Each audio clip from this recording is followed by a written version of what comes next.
All right, so we're taking a look at CloudWatch cheat sheet here, and we're going to do an overview, and then I have a few cheat sheets for very specific services. So the first thing you need to know is the pillars of observability. So metrics, logs, and traces is what gives us observability, and we need to use those all together. You can't just use them in isolate. AWS CloudWatch is a collection of monitoring services. So we have logs. This is a centralized log management service. So AWS services generate out logs, and then you might have custom application logs running on your EC2 instance. Then you have insights. This is a robust way to filter your logs. It auto-detects log patterns, creates dynamic fields, and then you're able to compose queries. Then you have metrics. This aggregates data points from AWS services to produce a metric. A very common one could be average CPU utilization. Then you have alarms. This defines a threshold on a metric and reacts by triggering an action such as an EC2 autoscaling, or SNS action. Then you have CloudWatch events, now known as Event Bridge. This is a serverless account-wide event bus. It allows you to create event-driven, loosely coupled apps with AWS services. Then you have dashboards. This creates a dashboard filled with graphs powered by CloudWatch metrics. Then you have Container Insights. This collects, aggregates, and summarizes metrics and logs from your containerized apps and microservices. And then we have Contributor Insights. This allows you to view the top contributors impacting the performance of your systems and applications in real time. Then we have Synthetics. This tests your web apps if they're broken. It's using Puppeteer underneath, if you know what that is. That's just a headless Chrome browser. And then the last thing on our list here is Service Lens. And this gives you observability for distributed or serverless apps by pulling in X-ray traces, CloudWatch logs, and metrics. So there's the overview, and we'll move on to more specific CloudWatch services. Hey, this is Andrew Brown from Exam Pro, and we are looking at CloudWatch Logs cheat sheet. And so CloudWatch Logs is used to monitor, store, and access your log files. You can export logs to S3 to analyze with Athena. You can stream logs to Elasticsearch Service to run full-text search. You can stream CloudTrail events to CloudWatch Logs to allow you to react to CloudTrail events. It's encrypted by default. You can apply your own KMS key. You can retain logs indefinitely by default. You can choose a custom retention period between 1 day and 10 years. It supports a simple filtering syntax. The anatomy of CloudWatch logs are groups, streams, and events. So a log group is a container for collection of log streams. You can use this / naming convention when you name them.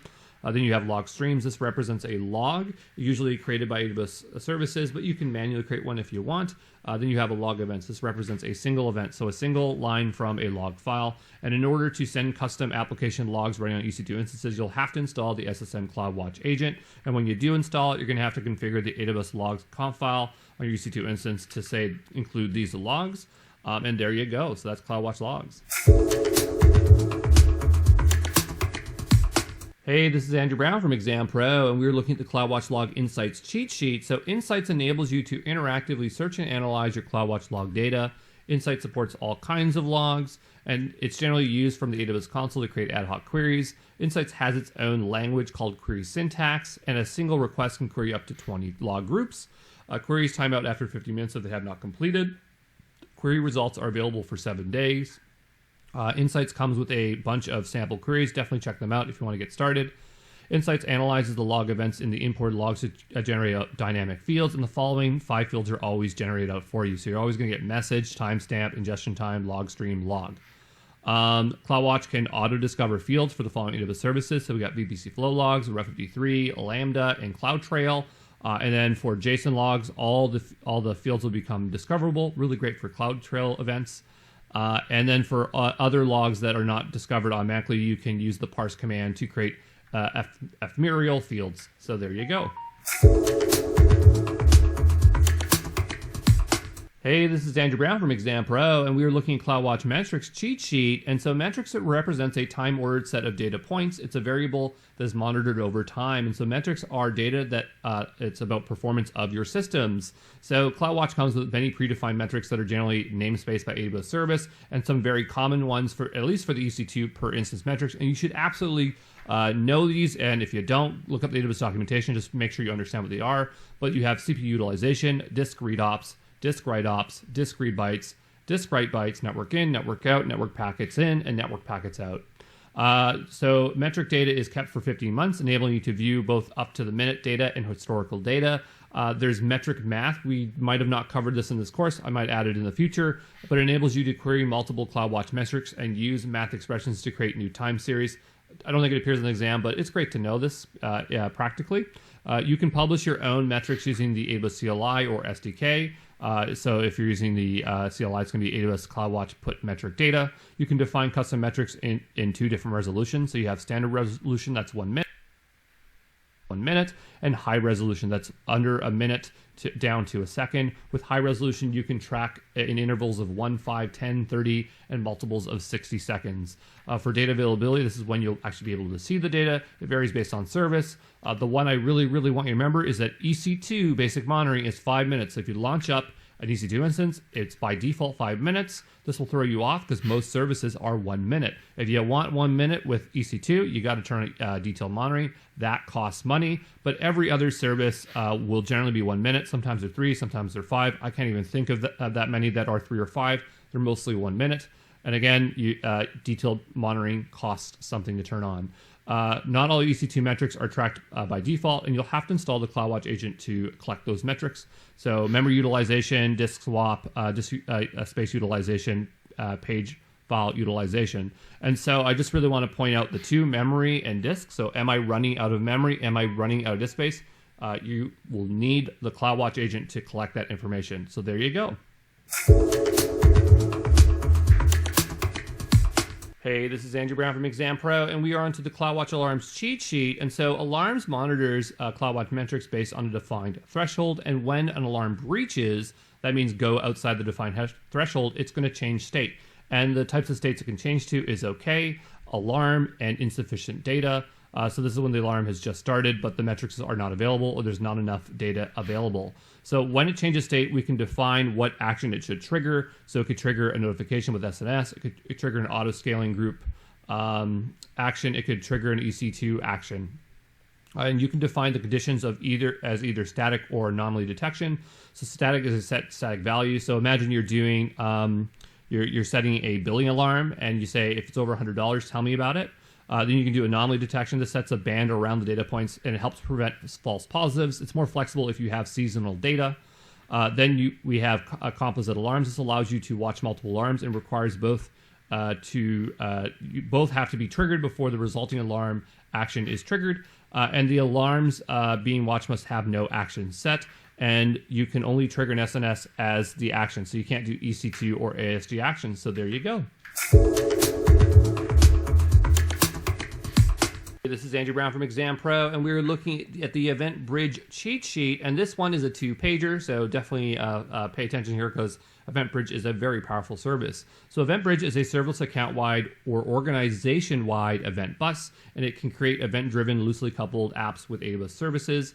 Event Bridge was formerly known as CloudWatch Events. They're both still accessible within the AWS console. One just has an uglier interface, so you can just decide which one you want to use.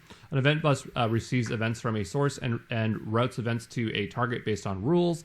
And the events are JSON objects that are passed or used to pass around the data. So many AWS services emit event data, but for some AWS services that do not, you can turn on CloudTrail and react to those events. And the AWS API call events that are larger than 256 kilobytes are not supported, so they'll just get ignored. To react to event data, you'll need to create an event bridge rule. So you can choose up to 5 AWS service targets. So here's some examples of some targets, but there's a lot. There's like lots and lots. When you select a target, you'll have additional fields to narrow down to the AWS service you want to target. You can apply event matching to filter what events should be passed to the target, and you simply provide a JSON schema with the fields you want to match on, or you can use more complex matchers. And so we have prefix matching, anything but matching, numeric matching, IP address matching, exists matching, empty value matching, and you can use multiple matchers altogether.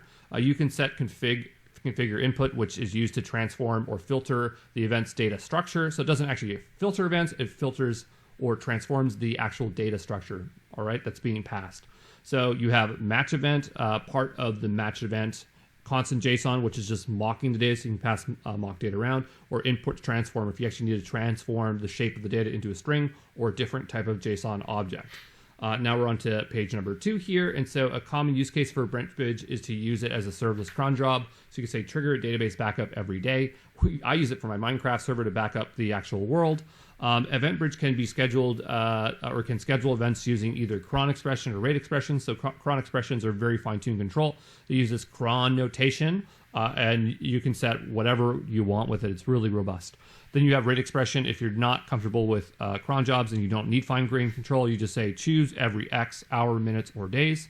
All scheduled events are UTC time zone. The minimum precision for schedules is 1 minute. The event bus can extend to third-party SaaS products to accept partner event sources. There's a whole host of third-party products, but an example is Datadog. So let's say something happens to Datadog, it could trigger something in AWS. Event Bridge schema or the schema registry, forgot the word registry there, can help you keep track of changes to your event schema. So it will automatically detect the schema changes and create versions. You can download the schema as code bindings. You can use the AWS Toolkit VS Code plugin to view, generate schemas, or apply code bindings. I don't think they're going to be asking about the AWS Toolkit on the exam, but I'd like to mention it there anyway for you. So there you go. That is the Event Bridge cheat sheet. Hey, this is Andrew from Exam. So we're on to the CloudTrail cheat sheet, and let's get to it. So CloudTrail logs calls between AWS services. When you see the keywords such as governance, compliance, operational auditing, and risk auditing, it's a high chance they're talking about CloudTrail. When you need to know who to blame, think CloudTrail. CloudTrail by default logs events data for the past 90 days via event history. To track beyond 90 days, you need to create a trail. To ensure logs have not been tampered with, you need to turn on log file validation option. CloudTrail logs can be encrypted using KMS. CloudTrail can be set to log across all AWS accounts in an organization and all regions in an account. CloudTrail logs can be streamed to CloudWatch logs. Trails are outputted to S3 buckets that you specify. CloudTrail logs come in 2 kinds. We have a management events and data events. Management events log management operations, so attach role policy. Data events log data operations for resources, and there's only really 2 candidates here, S3 and Lambda. So think get object, delete object, put object. Data events are disabled by default when creating a trail. Trail logs in S3 and can be analyzed using Athena. I'm gonna have to reword that one, but yeah, that is your cheat sheet.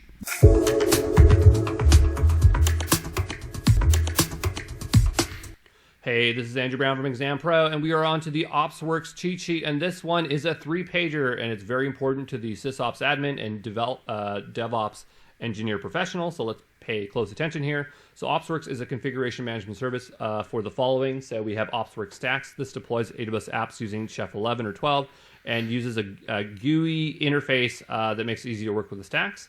Then you have Chef Automate. This is a fully managed server for Chef Automate. Then you have Chef Enterprise. This is a fully managed server for Chef Enterprise. Then we have OpsWorks Stacks. There's a lot of stuff to talk about OpsWorks Stacks. So it's either a managed version of Chef 11 or 12. You can attach a load balancer. You can only use a classic load balancer, and I don't think they're ever going to add any others in the future. You can define container layers and RDS layers. OpsWorks Stacks is composed of the following. So we have the stack itself. So this is a container for the entire stack. You have layers. This is a blueprint for a set of EC2 instances. You have the instances themselves, so that's just a server. Then you have apps. This represents the code stored and the configuration around them. You can grant IAM users access as ops users and then set them permissions. So you could say you're allowed to SSH in the server, or you're able to add layers or stuff like that. A layer has 5 life cycle events that you can attach as Chef recipes to. So you have setup, you have configure, you also have deploy, you have undeploy, and you have shutdown, okay? And we're on to page 2. So still on OpsWorks Stacks here, you can, there are run commands that allow you to perform manual operations on your stack and underlying instances, not to be confused with Systems Manager run commands, totally different things. But we have the following run commands. So you can update a custom cookbook, you can execute recipes, you can run setup, you can run configure, and you can upgrade the operating system. But this is only for Amazon Analytics 1, which kind of is not supported anymore or is end of life. So it kind of shows you like how outdated OpsWorks is, but that's what it is. And if you set AWS OpsWorks to reboot the instance after installing, then it will upgrade. Then you have app settings. So this represents the web app settings that will be applied to your running instances. So you can set the application source. This is where the code is going to be hosted. It can either be an S3, a Git repo, or an HTTP archive. That's just a zip. You can set environment variables that you'll pass along to the app. I never could ever get this to work, honestly. I tried deploying OpsWorks apps, and this thing never seemed to work. You can pass an SSL certificate. You're not using ACM, Amazon Certification Manager. You're actually literally embedding an SSL certificate, but you're getting end-to-end encryption, so it terminates at the instance, not at the load balancer. You can map a custom domain, but you have to do it through classic load balancers. It's quite the pain to do. There's three kinds of layers. You have OpsWorks layers, that's EC2 instances. ECS layers, that's your container layers. If you want to have an ECS layer, you have to create the cluster first, and then you create the layer and associate to the layer. RDS, it's a similar pattern. So you're going to create the RDS instance first, and then create the layer, and then associate the layer. You also will have to provide your credentials manually. They'll have two boxes, which is kind of clunky, but that's just how you have to do it. Then you have the load balancer layer. This one's an outlier because you're going to go create your classic load balancer, and then you're going to go to your OpsWorks layer and edit it, and then associate the load balancer. So you don't create a load balancer layer. You actually go in and edit your OpsWorks layer. Probably is the same for ECS layer. I never actually checked. Then you have stack settings. You can change the default operation system or operating system. That is operation system. That's wrong.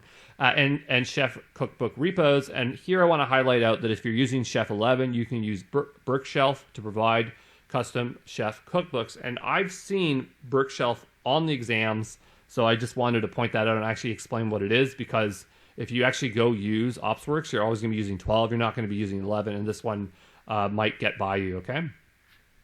So we're still on OpsWorks stacks here.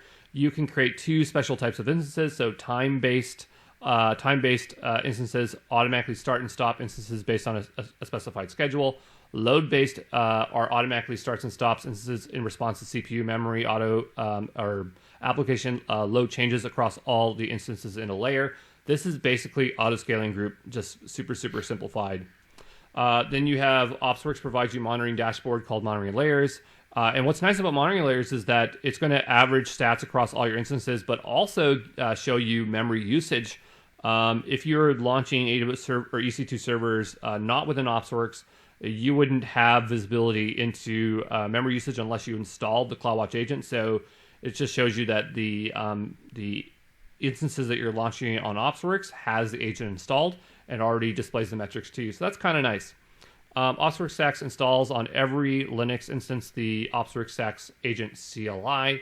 I'm just pointing that out. There's nothing really exciting there. And so now we're going to just talk about some of the configuration management technology in their terms. So Chef is a company and the name of a configuration management tool written in Ruby.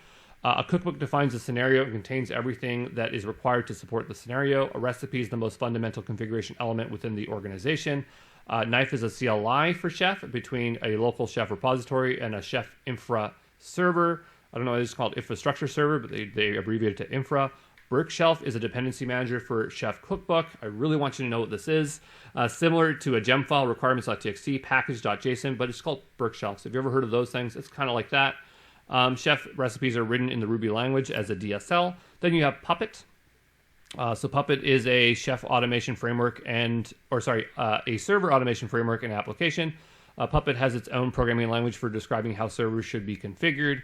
It has a manifest file to hold all the resources declarations. A resource describes something about the state of the system, such as a certain user or file that should exist or a package that should be installed. So there you go. A lot of information on OpsWorks, but definitely important to know. So good luck. Hey, this is Andrew Brown from Exam Pro, and we were looking at the cloud networking cheat sheet, and there's a lot of information here about cloud networking that might not exactly show up in the exam, but it all builds up to CIDR information, and it's going to make your life a lot easier if you know this stuff. So let's start at the top here with the OSI model. So the Open Systems Interconnection defines standards of communication for telecom and computer systems, and there are 7 layers in the OSI model. We have the physical layer. This is responsible for transmitting raw bits as a byte signal to the destination network. You have data links. This is responsible for packaging data into frames to transfer to network nodes on the same layer. You got the network layer. It's responsible for routing or forwarding IP addresses. You got the transport layer. This is responsible for end-to-end connections and reliability. The sessions layer. This is responsible for creating, maintaining, and destroying sessions. The presentation layer. This is for formats format and delivering information to the application layer. Then you have the application layer itself, which is the closest to the end user, used by software applications such as emails, web apps, and shell terminals. The layers I want you to remember is layer 3, layer 4, and layer 7. So network, transport, and application for cloud networking and specifically AWS. So if you use AWS DDoS protection, which is called Shield. I should have called AWS Shield there. I don't know why I wrote DDoS protection, but it's called Shield. It operates on layer 3 and 4 and 7. And if you use AWS Shield Advanced, it covers all those 3 layers. So I think basic is 3 and 4, and then with advanced you get 7. If you're using AWS WAF, WAF stands for Web Application Firewall. Since it's an application firewall, it's going to operate at layer 7, which is the application layer. Then you have the application load balancer, which operates at layer 7, the application layer. Then you have the network load balancer, which actually operates at the transport layer. And this just has to do with the protocol. So that's what it is. It's not 3. You'd think it'd be 3, but it's actually 4. Then we have a network interface controller, a NIC. This connects a computer to a computer network and operates on layer 1 and 2 because it's literally hardware. It's how you get a connection to the computer. AWS has a virtual NIC called the Amazon VPC Elastic Network Interface, also known as ENIs. Every EC2 instance has at least one ENI, whether you know that or not.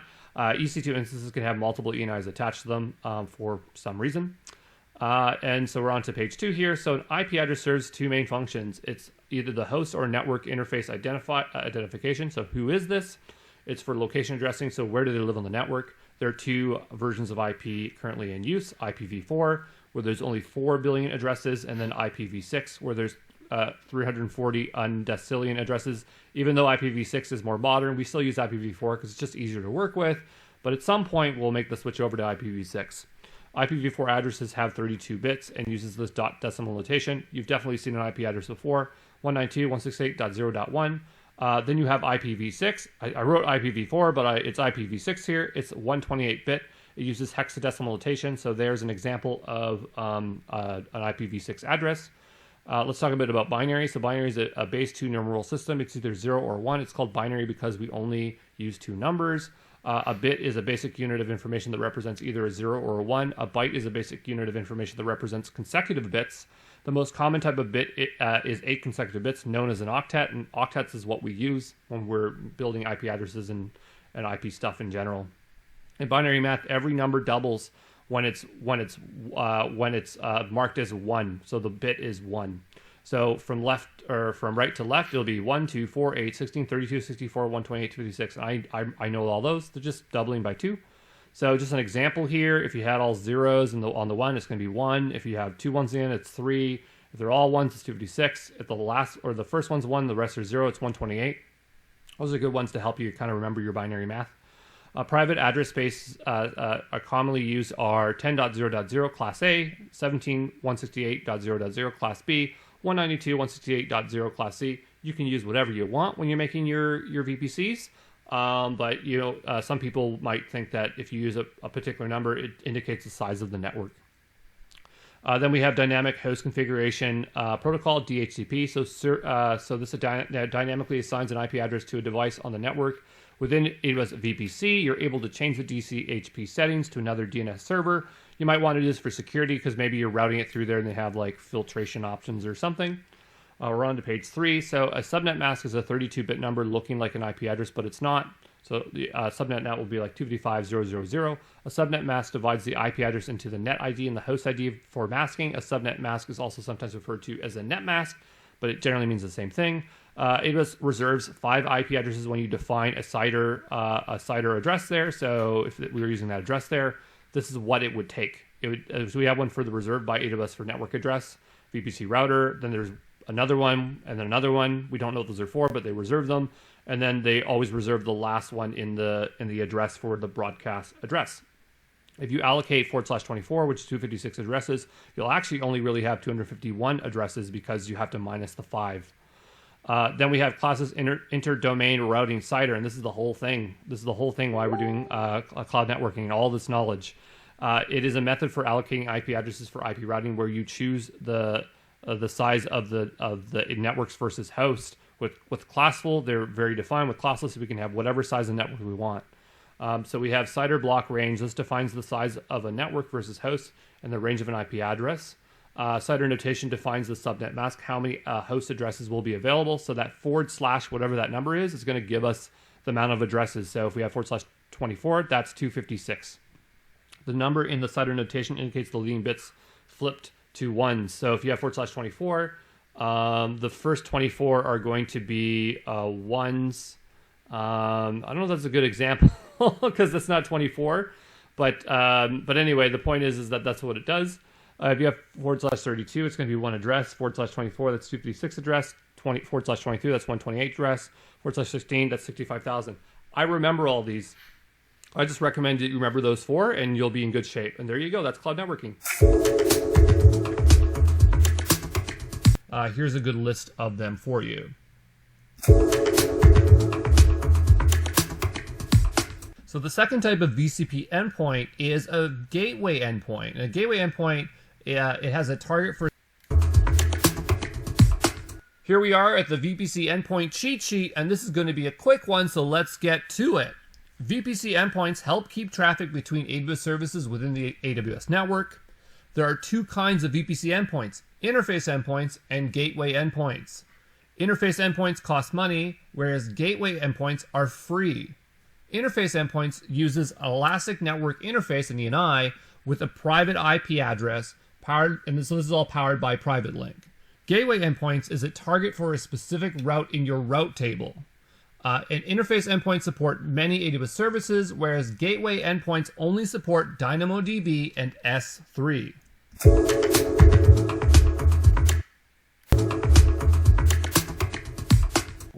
So now that we've learned everything about VPC flow logs, here's your cheat sheet for when you go sit the exam. So the first thing is VPC flow logs monitors the in and out traffic of your network interfaces within your VPC. You can turn on flow logs at the VPC subnet or network interface level. VPC flow logs cannot be tagged like other resources. You cannot change the configuration of a flow log after it's been created. You cannot enable flow logs for VPCs which are peered within your VPC unless it's the same account. VPC flow logs can be delivered to S3 or CloudWatch logs. VPC flow logs contain the source and destination IP addresses, so not the host names, okay? And there's some instance traffic that will not get monitored. So instance traffic generated by contacting the AWS DNS servers, Windows license activation traffic from instances, traffic to and from instance metadata addresses, DHCP traffic, any traffic to the reserved IP address of the default VPC router. So there you go.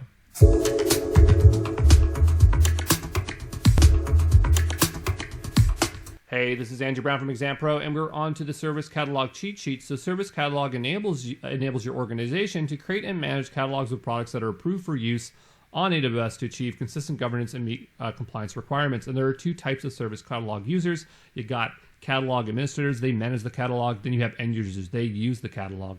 And a product is a CloudFormation template that defines the resources that will be launched. So you can create or associate an AWS budget to a product. Once a product is created, it cannot be edited, only deleted. Also, a product must be removed from the portfolio and not provisioned by user in order to delete it. In order for products to be made visible to users, it needs to be added to a portfolio. A portfolio is a collection of products with the following options, so you can set constraints on how the products are used. Permissions determine who can see and launch products by associating either groups, roles, or users. You cannot restrict certain products to certain users in a portfolio. You just have to make additional portfolios. You'd think you'd be able to do it through constraints. That's not the case. When a product is launched, it's called a provisioned product. You can attach service actions, which are just SSM documents, to a product so end users can perform governed actions on the product. So that is Service Catalog. So there you go.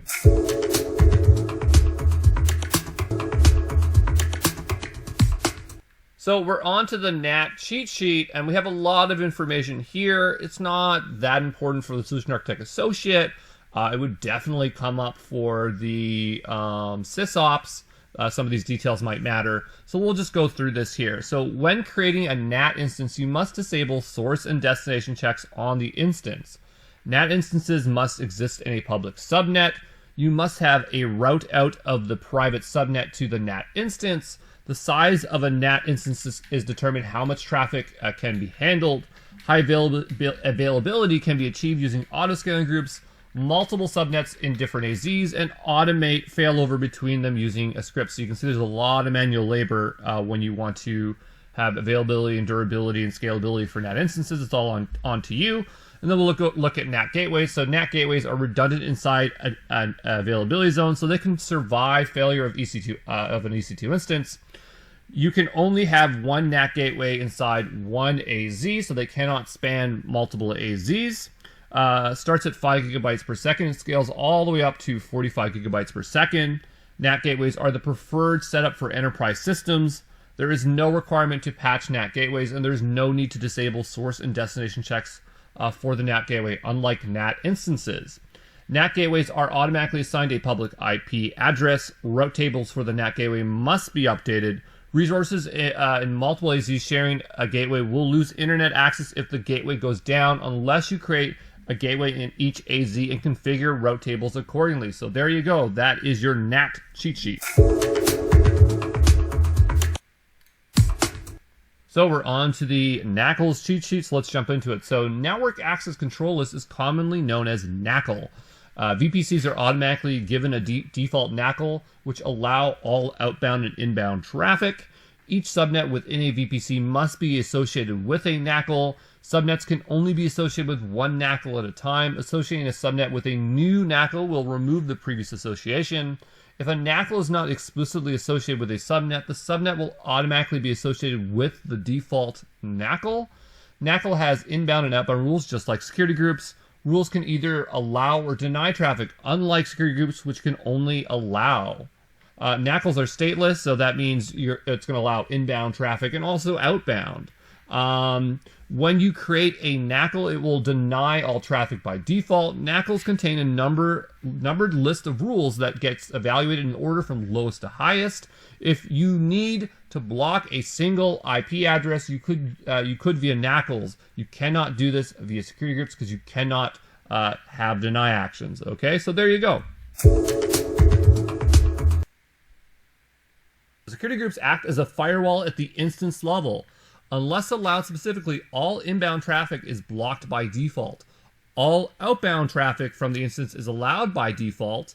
You can specify for the source to be either an IP range, a single IP address, or another security group. Security groups are stateful. If traffic is allowed inbound, it is also allowed outbound. Okay, so that's what stateful means. Any changes to your security group will take effect immediately.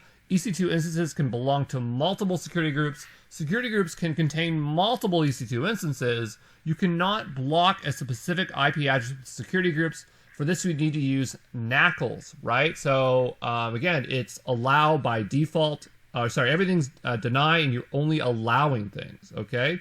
You can have up to 10,000 security groups per region. Default is 2,500.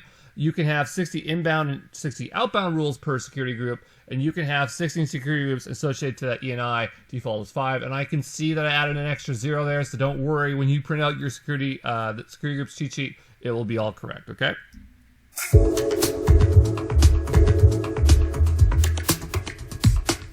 So now we're taking a look at Route 53 cheat sheet, and we're going to summarize everything that we have learned about Route 53. So Route 53 is a DNS provider to register and manage domains, create record sets. Think GoDaddy or Namecheap.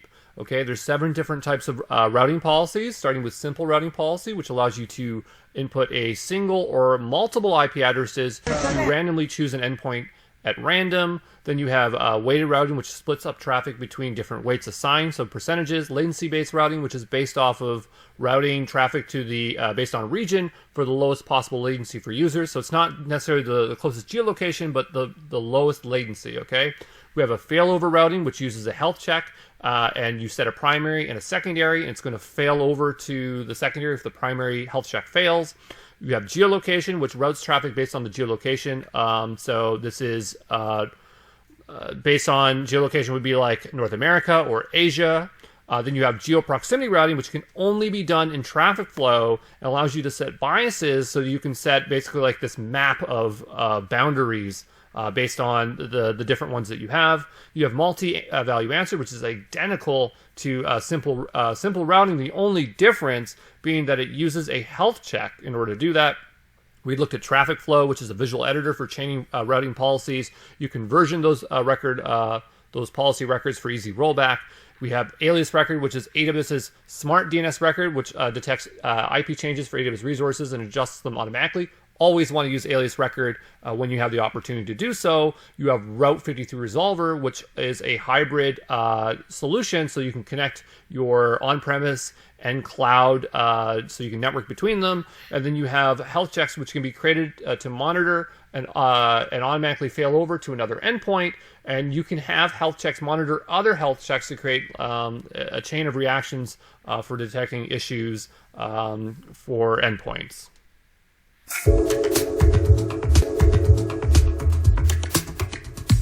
All right, so it's time to look at the EC2 cheat sheet here, so let's jump into it. So Elastic Compute Cloud EC2 is a cloud computing service. So you configure your EC2 by choosing your OS, storage, memory, and network throughput, and other options as well.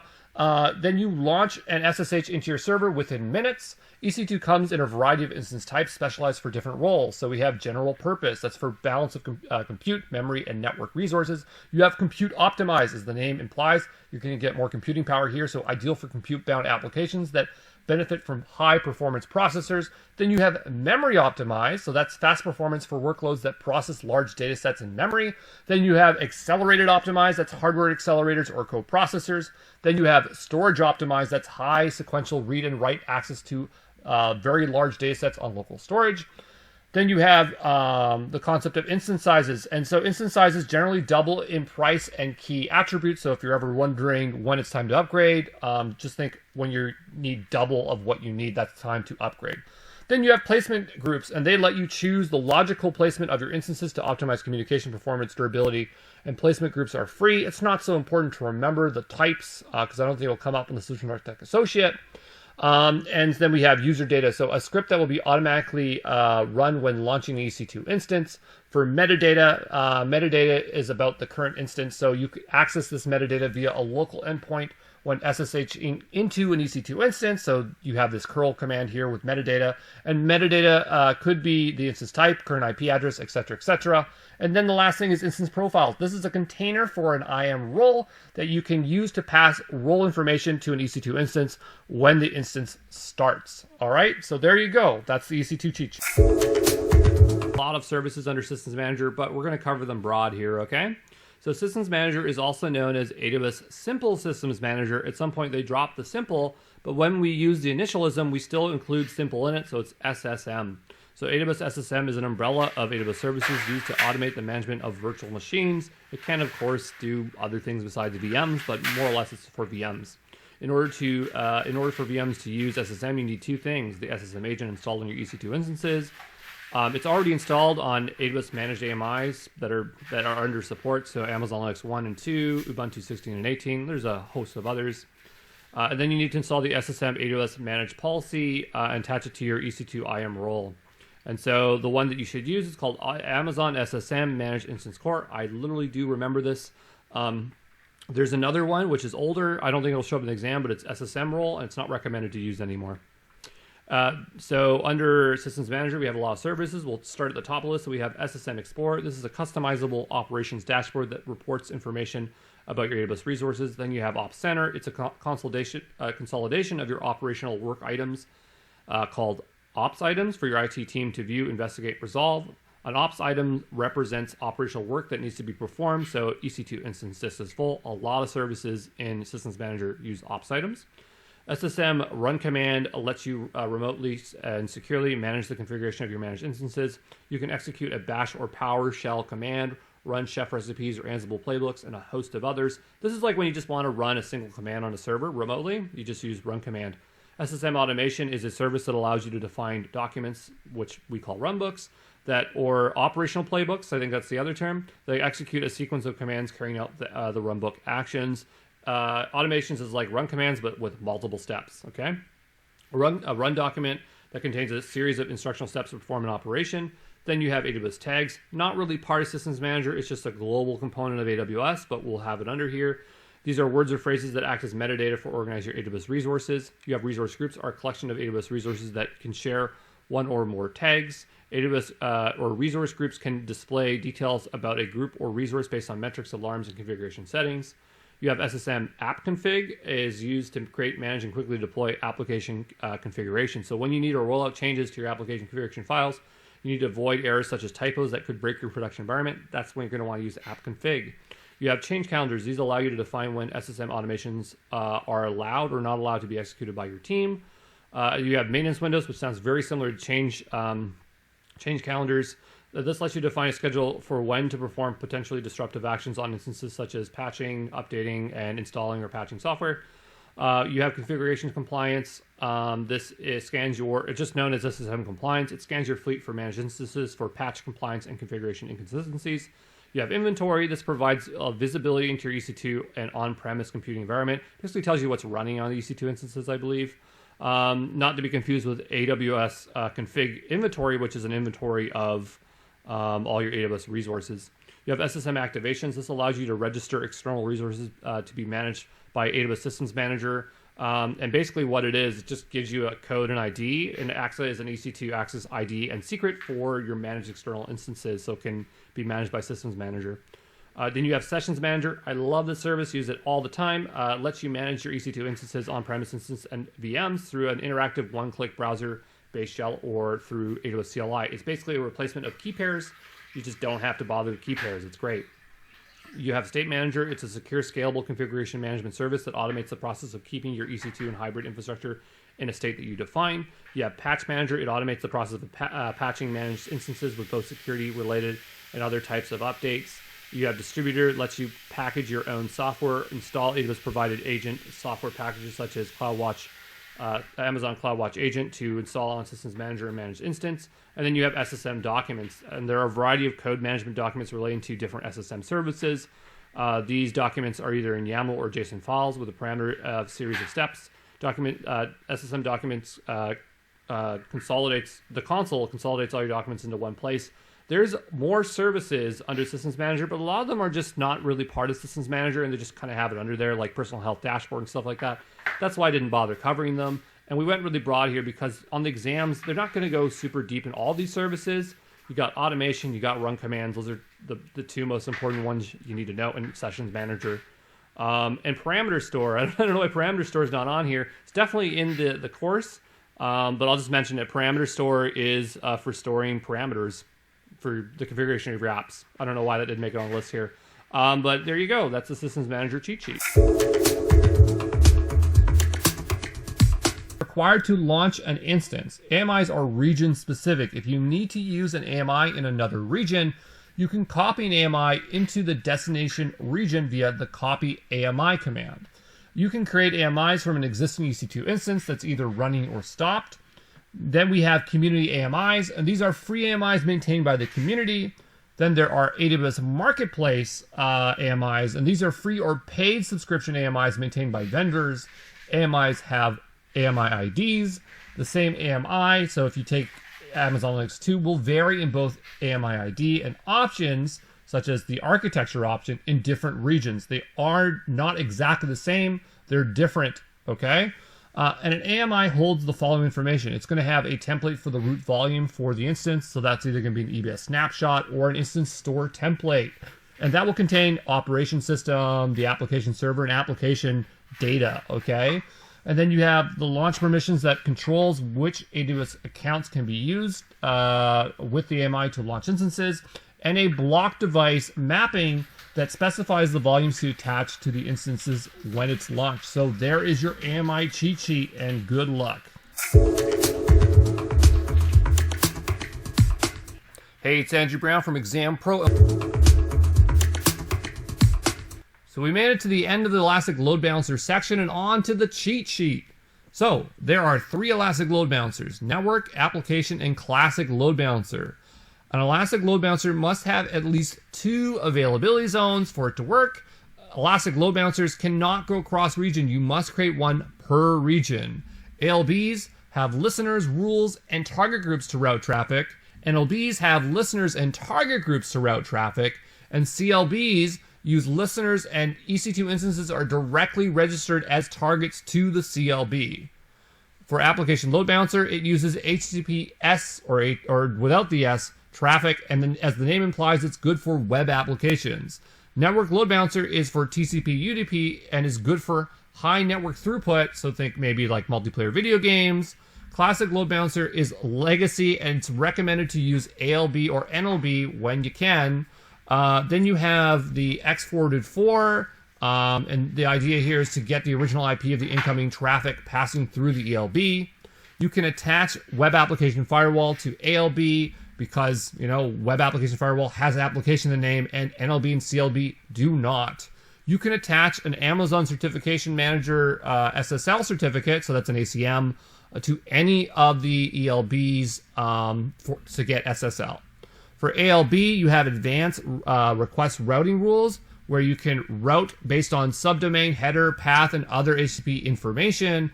And then you have sticky sessions, which can be enabled for CLB or ALB. And the idea is that it helps the session remember which EC2 instance based on cookie.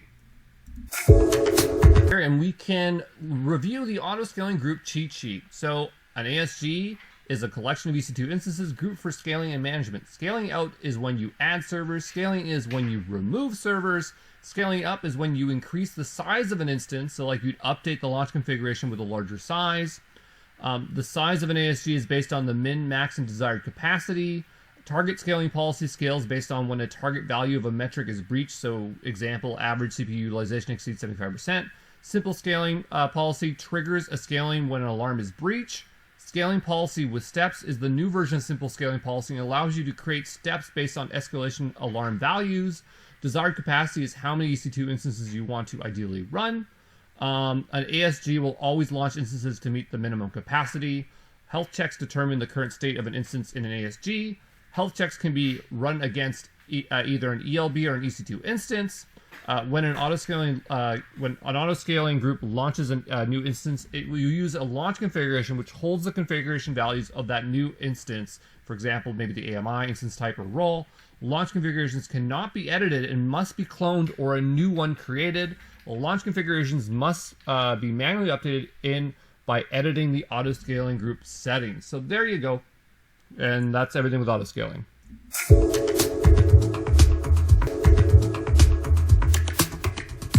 So we're done with EBS and we're looking at the EBS cheat sheet. So let's jump into it. So Elastic Block Store, EBS, is a virtual hard disk, and snapshots are a point-in-time copy of that disk. Volumes exist on EBS, snapshots exist on S3. Snapshots are incremental, only changes made since the last snapshots are moved to S3. Initial snapshots of an EC2 instance will take longer to create than subsequent snapshots. If taking snapshots of a root volume, the EC2 instance should be stopped before snapshotting. You can take snapshots while the instance is still running. You can create AMIs from volumes or from snapshots.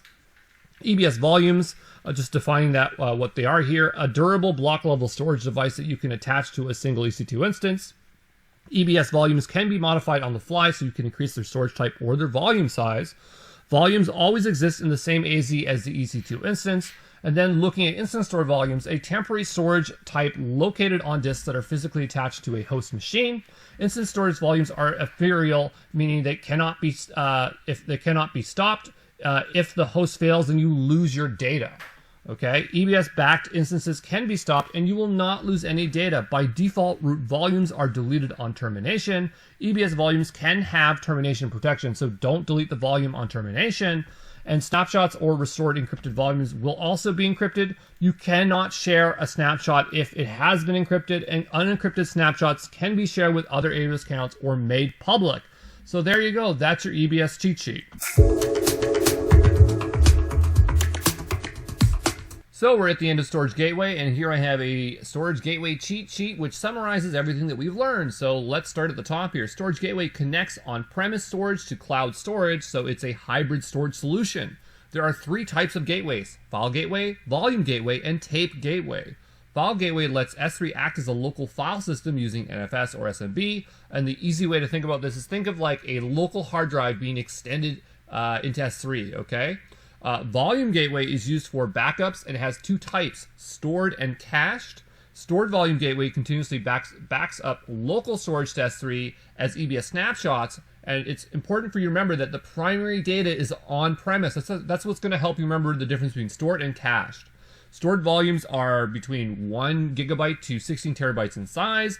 Cache volume gateway caches the most frequently used files on premise, and the primary data is stored on S3. Again, remember the difference between where the primary data is being stored. Cache volumes are 1 gigabyte between 32 gigabytes in size, and tape gateway backs up virtual tapes to S3 Glacier for long archival storage. So there you go, we're all done with storage gateway. So we are on to the Elasticache cheat sheet. It's a very short cheat sheet, but we got to get through it. So Elasticache is a managed in-memory caching service. Elasticache can launch either Memcache or Redis. Memcache is a simple key value store preferred for caching HTML fragments, is arguably faster than Redis.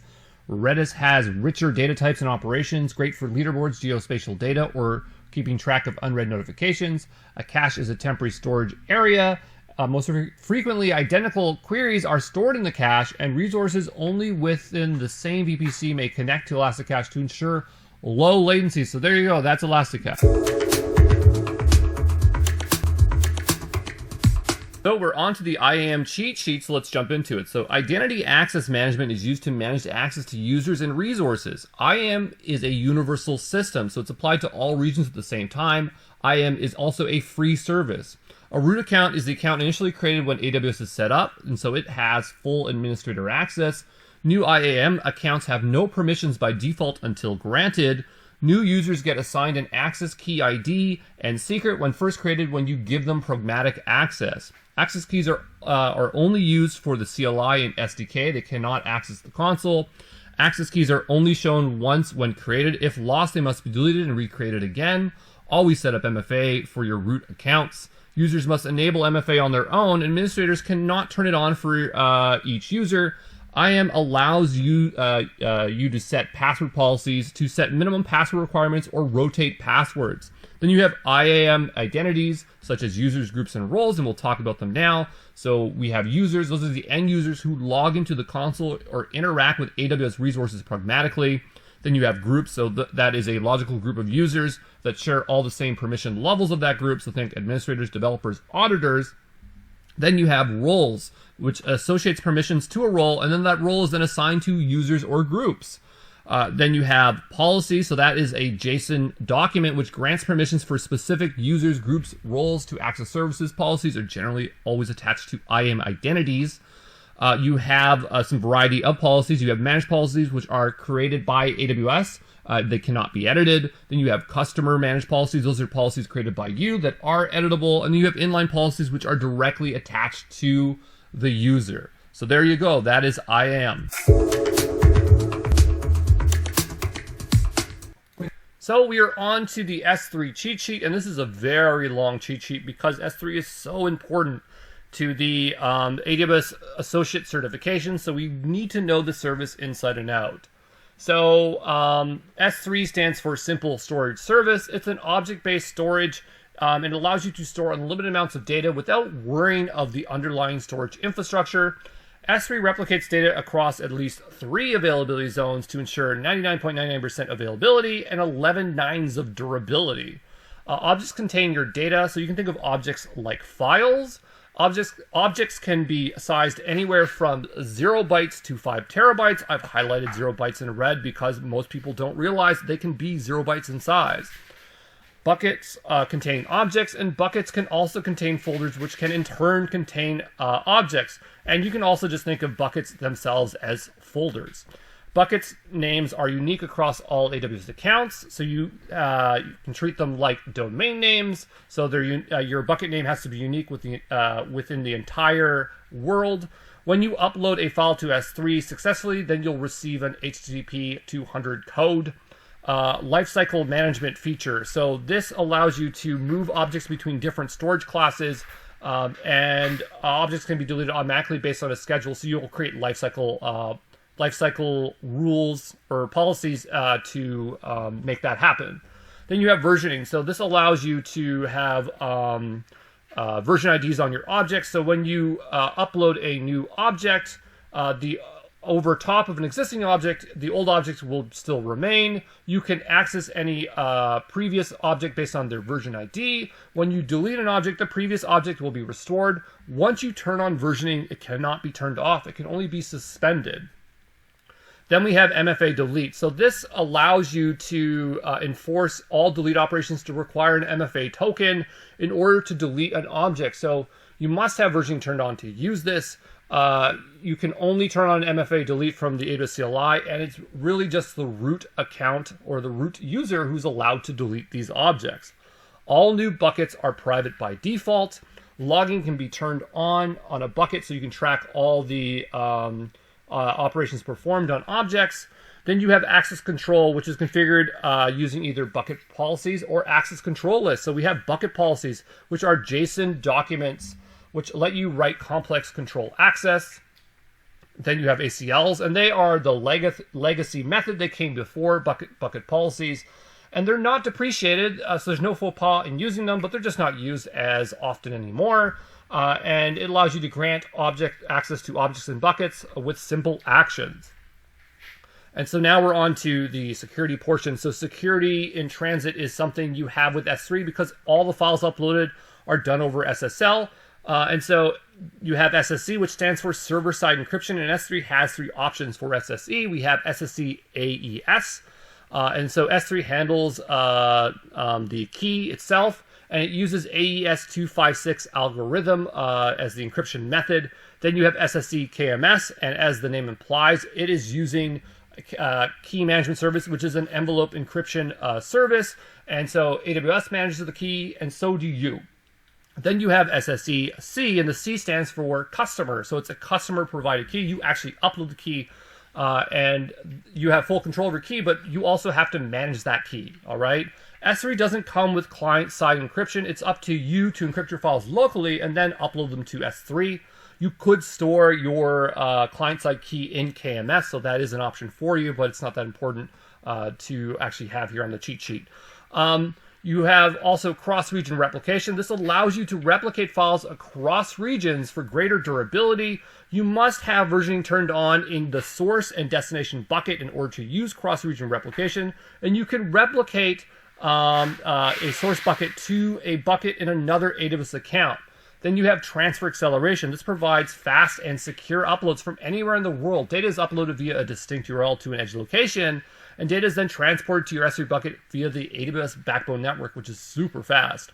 Then you have pre-signed URLs, and this is a URL generated via the AWS CLI or SDK. It provides temporary access to write or download to an object, like data to that actual object via that endpoint. Pre-signed URLs are commonly used to access private objects. And the last thing is our storage classes, and we have 6 different kinds of storage classes, starting with standard, and that's the default one, and it's fast. It has 99.99% availability, 11.9's durability. You access files within the milliseconds, and it replicates your data across at least 3 AZs. Then you have the intelligent tiering storage class, and this uses ML to analyze your object's usage and determine the appropriate storage to help you save money and just move to those other storage classes, which we're covering now. Then you have standard infrequency access, abbreviated to IA. It's just as fast as standard. It's cheaper to access files if you're only accessing files less than once a month, so just one file in the month. If you access it twice, now it's the same cost as standard, and probably a little bit more because there's an additional retrieval fee when you try to grab those files. It is 50% less than standard. The trade-off here is reduced availability. Then you have one zone IA, and as the name implies, it's not replicating across 3 AZs, just at least 3 AZs. It's only in 1 AZ, so it's going to be super fast. And the trade-off here is it's going to be 20% cheaper than standard IA, but now you also have reduced durability, and again, it has a retrieval fee. Then you have Glacier, and Glacier is for long-term cold storage. It's archival storage, and it's very, very, very cheap. The trade-off here is that it's going to take between minutes to hours for you to actually access your files if you need them. Then you have Glacier Deep Archive. It is the cheapest solution or storage class on our list. And you can't access your files for up to 12 hours. So that's how long it's going to take before you can use them. So that is the S3 cheat sheet. It was a very long cheat sheet, but there's a lot of great information here. So yeah, we're all done. Hey, this is Andrew Brown from Exam Pro, and we are looking at S3 Glacier cheat sheet, and this is an extremely low-cost storage service. It's a durable storage with security features for data archiving and backup. A very common use case would be a company that needs to hold on to financial tax records for 7 years to meet government and financial regulations. So S3 Glacier is automatically server-side encrypted using 256-bit advanced encryption standard, and as an additional safeguard, AWS encrypts the key itself with a master key that is regularly rotated. It has data in transit between S3 and Glacier via the lifecycle policies and is encrypted using SSL. The S3 Glacier data model is made up of vaults, archives, and jobs. So a vault is a container for storing archives. A vault is a base unit of storage. So think of photos, documents, videos. A job performs an operation on an archive. So perform a select query on an archive, retrieve an archive, get an inventory of a vault. Because jobs take a long time to complete, Glacier supports a notification message and will notify you when the job is done. You have a vault inventory. This refers to a list of archives in a vault that you can generate out. The vault inventory automatically updates once a day. To retrieve an archive file, you need to initiate a job as the type archive retrieval. With S3 Select, you can write simple SQL expressions to pull only bytes of data, or the bytes you need from an object. When initializing, or I guess an object would be an archive in this case, when initializing a select or an archive retrieval job, you can specify how fast you want the data. And we're on to page 2 here. When initiating a select or an archive retrieval job, you can specify how fast you want the data. You can have expedited tier, standard tier, and bulk tier. Expedited, the faster it is, the more expensive it is. The bulk tier is very, very, very cheap. And the default option is standard tier. There are 3 ways to get data into S3 Glacier. There is no console like S3 to upload files, so you're going to either be using one of the Snow family, so Edge, Snowball, Snowmobile, and Snow Cone. I don't know why I don't have it on there, but that one's a new addition to the Snow family. You have S3 lifecycle policies, so that's moving from S3 to Glacier, and then you can use the S3 multi-part upload API, so you're using the AWS SDK for that, or possibly the CLI. To delete a vault, you must delete all files, and there has to have been no writes to the vault since the last inventory, and inventory happens every 24 hours. You have vault access policy. This controls who is able to access the vault. So you could say, you can make the policy be like require MFA to delete files. Don't let the files delete for this period of time. Then you have your vault lock policy. This is how a vault can be modified for a period of time. So locking a vault takes 2 steps. You're going to initiate the lock by attaching a vault lock policy to your vault. You have this 24-hour window. I think they say like in progress, where you can stop the lock. To lock the vault, you just give it the lock ID to complete the lock process. S3 Glacier has 3 data retrieval policies. So we have no retrieval limit. So no retrieval quota is set and all valid retrieval requests are accepted. Free tier only, so keep the retrievals within your daily free tier allowance and not incur any data retrieval costs. Max retrieval rate, control the peak retrieval rate by specifying a data retrieval quota that has a bytes per hour maximum. S3 Glacier provision capacity allows you to pay a fixed upfront fee to save money. S3 stores metadata alongside the archive. Uploading many small archives can result in additional data, meaning greater costs. I call this the metadata tax. So the idea is you want to store large archives to reduce this tax. Okay? And the only thing like I would say that you need to remember is that unlike S3, Glacier, there is a cost to retrieve. So, it's not just the cost of storing it, but it's also the cost of retrieval. All right? So there you go. So now we're taking a look here at Snowmobile. Time for the cheat sheet, and it's for Snowball, Snowball Edge, and Snowmobile, so let's jump into it. So Snowball and Snowball Edge is a rugged container which contains a storage device. Snowmobile is a 45-foot long ruggedized shipping container pulled by a semi-trailer truck. Snowball and Snowball Edge is for petabyte scale migration, whereas Snowmobile is for exabyte scale migration. So the advantages here with Snowball is low cost, so thousands of dollars to transfer 100 terabytes over high-speed internet. And Snowball comes at 1/5 the price. Then we have speed, 100 terabytes over 100 days to transfer over high-speed internet. Or you can use Snowball, which takes less than a week. And so then we talk about Snowball here. So Snowball comes in two sizes. We have 50 terabytes and 80 terabytes, but the actual usable space is less, so it's 42 and 72. Then you have Snowball Edge. It comes in two sizes. We have 100 terabytes and 100 terabytes clustered. And then the usability here is going to be 83 and 45. Snowmobile comes in one size, 100 petabytes per vehicle. And you can both export or import data using Snowball or Snowmobile, okay? And that also includes Snowball Edge there. You can import into S3 or Glacier. Snowball Edge can undertake local processing and edge computing workloads. Snowball Edge can be used in a cluster in groups of 5 to 10 devices. And Snowball Edge provides 3 options for device configurations. We have storage optimized, compute optimized, and GPU optimized. And the variation there is going to be how many CPUs are utilized, and GPU obviously going to have more GPUs on board there. So there you go. That is your Snowball Edge, and Snowmobile cheat sheet.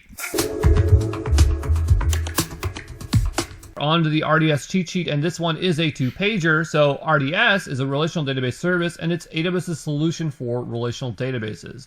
RDS instances are managed by AWS, so you cannot SSH into the VM running the database. There are 6 relational database options currently available. So we have Aurora, MySQL, MariaDB, Postgres, Oracle, and Microsoft SQL Server. Multi-AZ is an option you can turn on, which makes an exact copy of your database and another AZ that is only a standby. For multi-AZ, AWS automatically synchronizes changes in the database over to the standby copy. Multi-AZ has automatic failover protection, so if one AZ goes down, failover will occur and the standby slave will be promoted to master. Then we have read replicas. Read replicas allow you to run multiple copies of your database. These copies only allow reads, so no writes, and is intended to alleviate the workload of your primary database to improve performance. Read replicas use asynchronous replication. You must have automatic backups enabled to use read replicas. You can have up to 5 read replicas. You can combine read replicas with multi-AZ. You can have read replicas in another region, so we have cross-region read replicas. Read replicas can be promoted to their own database, but this breaks replication. You can have read replicas of read replicas. RDS has 2 backup solutions. We have automated backups and database snapshots. Should be manual snapshots, but it means the same thing. So automated backups, you choose a retention period between 1 and 35 days. There is no additional cost for backup storage. You define your backup window. Then you have manual snapshots. So you manually create backups. If you delete your primary, the manual snapshots will still exist and they can be restored. When you restore an instance, it will create a new database. You just need to delete your old database and point traffic to the new restored database, and you can turn on encryption at rest for RDS via KMS. So there you go. That's the cheat sheet.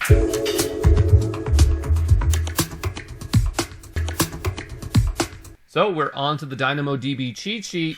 If you are studying for the Developer Associate, this would be 2 pages long, but since this is for the Solution Architect Associate, this is a lot shorter, okay? So DynamoDB is a fully managed NoSQL key value and document database. Applications that contain large amounts of data but require predictable read and write performance while scaling is a good fit for DynamoDB. DynamoDB scales with whatever read and write capacity you specify per second. DynamoDB can be set to have eventually consistent reads, which is the default option, and strongly consistent reads. Eventually consistent reads data is returned immediately, but data can be inconsistent. Copies of data will be generally consistent within 1 second.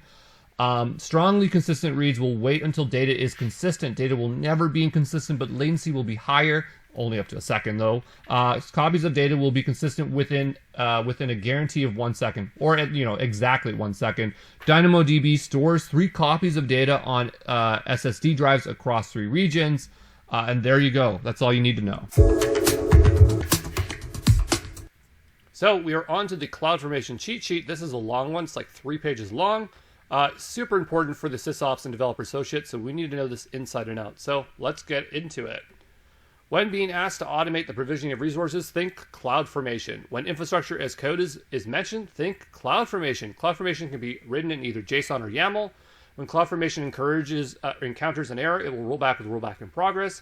CloudFormation templates larger than 51,200 bytes or 0.5 megabytes are too large to upload directly and must be imported into CloudFormation via an S3 bucket.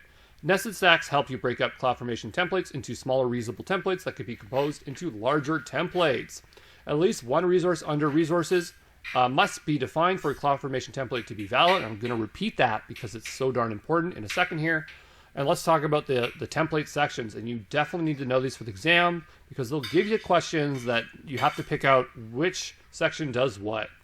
So we have metadata that is extra information about your template, the description that tells you what your template does. You have parameters. This is how you get user input into the template.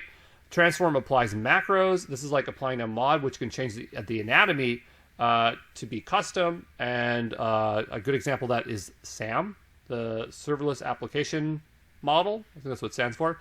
Then you have outputs. These are values you can use to import into other stacks. You have mappings. These map keys to values, just like a lookup table. Resources, define the resources you want to provision. And here I'm going to repeat it again. At least one resource is required. Conditions are whether resources are created or properties are assigned. And those are all the properties. So again, make sure you know, or the sections, make sure you know them inside and out because it'll earn you a few points on the exam. On to the second page, stack updates. It can be performed two different ways. We have direct updates. And so the way those work, you directly update the stack, you submit changes, and AWS CloudFormation immediately deploys them. This is what you're going to be used to doing when you're using CloudFormation. Then the other way is executing change sets. So you can preview the change set to CloudFormation, you can preview the changes to CloudFormation will make to your stack, and that is what we call a change set. It's just telling you what's going to change. Then decide whether you want to apply those changes. So it's just like a review process. And then stack updates will change the state of your resources based on circumstances. So we have a few, we need to know them. So update with no interruption. So updates the resources without disrupting operation and without changing the resource's physical ID. Then you have updates with some interruptions. Updates the resources with resource with some interruption and retains the physical ID. Replacement recreates the resource during an update, also generates a new physical ID. You can use a stack policy to prevent stack updates on resources to prevent data loss or interruption to services. We have drift detection. This is a feature that lets CloudFormation tell you when your expected configuration has changed due to manual override.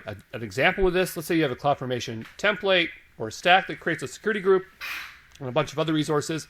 A developer comes in and deletes that SG. So CloudFormation would think that it's still there, even though it's not. And drift detection, if you turn that feature on, is going to tell you that something that it's no longer the case. And then on to the last page, and this is a long one. We're going to talk about rollback. So occurs when a CloudFormation encounters an error when you create an update or destroy a stack. When a rollback is in progress, you'll see rollback in progress. When a rollback succeeds, you'll see update rollback complete. When a rollback fails, you'll see update rollback failed. Then you have pseudo parameters, or defined parameters. So here we have a ref AWS region, which would return US East 1. So these are like AWS predefined parameters. Then we have resource attributes. So resource attributes, we have a lot of different policies under here. We have creation policy, prevents its status from reaching create complete until AWS CloudFormation receives a specified number of success signals or the timeout period is exceeded. Deletion policy, reserve or in some cases back up a resource when its stack is deleted, retained, or snapshot. Update policy, how to handle an update for an ASG, Elasticache domain, or Lambda alias. An update replace policy to retain or in some cases back up the existing physical instance for resource when it's replaced during a stack update operation. So we have delete, retain, or snapshot. And then we have depends on. The resource is created only after the creation of resource specified in the depends on attribute. And there's some cases where you use depends on. There's another case where you use a wait condition. So we have intrinsic functions, allow you to assign properties that are not available during runtime. Most important to know would be the ref one, returns the values of a specified parameter or resource. Get attrib, returns the value of an attribute from a resource in the template. And then just some CLI commands you should know. You should know the create stack command, because sometimes they'll have a question and they'll actually show you some CLI commands, and it's good to know what's what. Then you have the update stack one. And the last thing I want to just talk about is serverless application model is an extension of the CloudFormation, CloudFormation that lets you define serverless application. It doesn't get its own cheat sheet because there's just not enough information on it. There's a lot more stuff on CloudFormation, but like if this is for the associates, This is good enough. If you're going for the DevOps Pro, this is like a 6-page cheat sheet. So there you go. Hopefully this helps you on exam day.